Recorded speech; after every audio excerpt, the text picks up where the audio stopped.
اب تک آپ سن چکے ہیں حیدر رابعہ کی ملاقات، رابعہ کے دل میں جاگنے والا ایک احساس۔ اب آگے آپ سن رہے ہیں دی اسٹوری ویب۔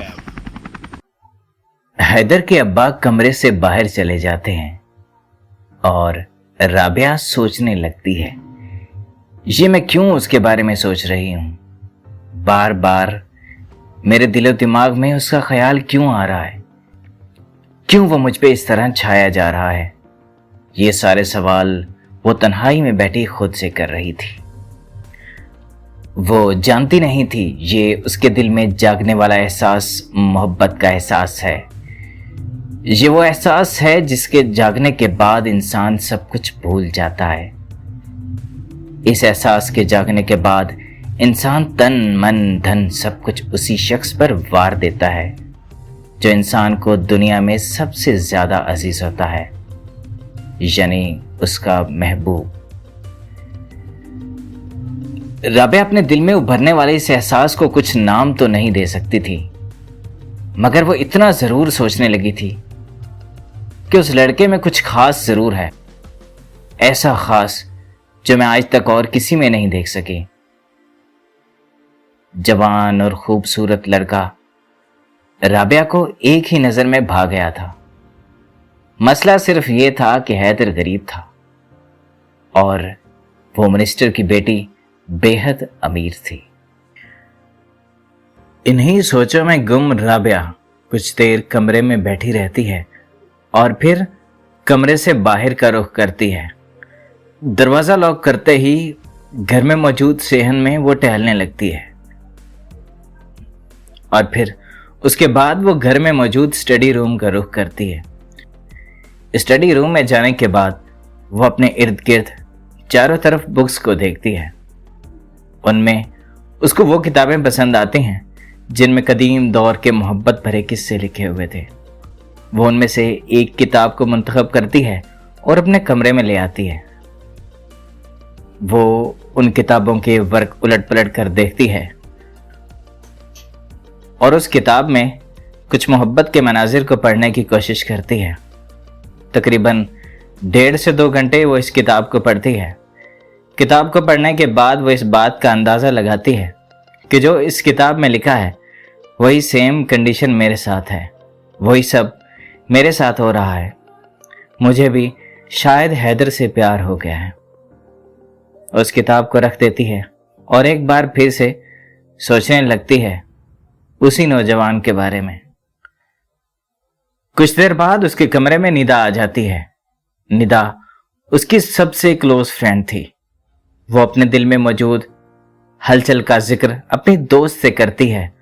وہ اس سے پوچھتی ہے یہ سب کچھ میرے ساتھ ہو رہا ہے اور یہ کیوں ہو رہا ہے، مجھے کچھ سمجھ میں نہیں آ رہا ہے۔ اس کی دوست اس کو سمجھاتی رہتی ہے کہ تم اپنے آپ کو سنبھالو، وہ غریب ہے، کہاں وہ اور کہاں تم۔ کافی وقت گزرنے کے بعد اس کی دوست چلی جاتی ہے۔ اتنے میں پھر سے رات ہو جاتی ہے۔ جیسے ہی رات ہوتی ہے وہ خدا کا شکر ادا کرنے لگتی ہے کہ اب وہ وقت قریب آنے والا ہے جب صبح ہوگی اور صبح حیدر آئے گا۔ اگلے دن قریب 10 بجے حیدر آ جاتا ہے۔ وہ اس کو دور سے دیکھتا رہتا ہے مگر شرماتا رہتا ہے۔ رابعہ اس بات کو اچھی طرح محسوس کرنے لگتی ہے کہ جو حال اس کا ہے وہی حیدر کا بھی ہے۔ کافی سوچ بچار کے بعد رابعہ حیدر کو اپنے کمرے میں بلا لیتی ہے۔ وہ اسے ساری صورتحال سے آگاہ کرتی ہے۔ وہ اسے بتاتی ہے کہ اس کے جانے کے بعد اب تک کیا ہوا، کیا بیتی اس پر، اسے کیا کیا یاد آتا رہا، وہ کون سے اس کے الفاظ تھے جو اس کے دل و دماغ میں نقش ہو چکے تھے۔ حیدر کہتا ہے، دیکھیے میڈم، محبت تو میرے دل میں بھی ہے آپ کے لیے، مگر بات یہ ہے کہ کہاں آپ اور کہاں میں آپ کے اور میرے درمیان زمین اور آسمان کے فاصلے سے ڈرتا ہوں۔ رابعہ اس کا ہاتھ تھام لیتی ہے اور اسے کہتی ہے، بھلا تم لڑکی ہو، مرد ہو کر ڈر رہے ہو؟ میں نے سنا ہے کہ مرد نہیں ڈرتے۔ میں نے کل ایک کتاب پڑھی تھی، اس میں یہ لکھا ہوا تھا کہ مرد نہیں ڈرتے، اگر مرد ایک بار عورت سے محبت کر لیتا ہے تو وہ اپنی محبوب چیز کو ہوا بھی نہیں لگنے دیتا۔ تم تو مجھے ہاتھ بھی نہیں لگا رہے۔ کمال ہے، مجھے ایسے لگتا ہے کہ جیسے میں لڑکا ہوں اور تم لڑکی ہو۔ حیدر کہتا ہے نہیں، بالکل ایسا نہیں ہے، میں بھی آپ سے بہت پیار کرتا ہوں۔ اس دن جب آپ کو دیکھا تو میرے دل میں آپ کی تصویر نقش ہو گئی۔ مجھے ایسے لگنے لگا جیسے اوپر والے نے آپ کو میرے لیے اور مجھے آپ کے لیے بنایا ہے، مگر میں اس امیری اور غریبی کے فاصلے سے بہت ڈرتا ہوں۔ رابعہ کہتی ہے کہ ہم امیری اور غریبی کے تمام فاصلوں کو مٹا دیں گے اگر ہم ایک بار محبت کریں گے تو دل لگا کے کریں گے، ایسی محبت کریں گے جس کی مثال زمانہ دے گا۔ تم گھبراؤ نہیں، میں اپنے پیرنٹس کو خود مناؤں گی۔ ہمارے ہاں بیٹیاں خود مختار ہوتی ہیں، ہم خود اپنی زندگی کی ذمہ دار ہوتی ہیں، کیسے زندگی گزارنی ہے، زندگی میں کیا فیصلہ کرنا ہے اپنے لیے اور کب کرنا ہے، اس بات کی ذمہ دار ہم خود ہوتی ہیں۔ لہذا تم اس بات پر سوچنا چھوڑ دو کہ میں تمہاری ہوں گی یا نہیں، یہ تو میرا تم سے وعدہ ہے کہ میں صرف تمہاری ہوں گی۔ حیدر کہتا ہے اگر آپ وعدہ کرتی ہیں تو میں بھی آپ پر یقین کرتا ہوں، آپ کے اسی یقین کی وجہ سے میں اب زندہ رہوں گا۔ میرے جینے کی وجہ آپ کا پیار اور آپ پر یقین ہوگا۔ میں آپ سے بے حد پیار کرتا ہوں، بہت زیادہ محبت کرنے لگا ہوں۔ ملے تو ہم کچھ دن پہلے تھے، مگر ایسے لگتا ہے جیسے کئی سالوں سے ایک دوسرے کو جانتے تھے۔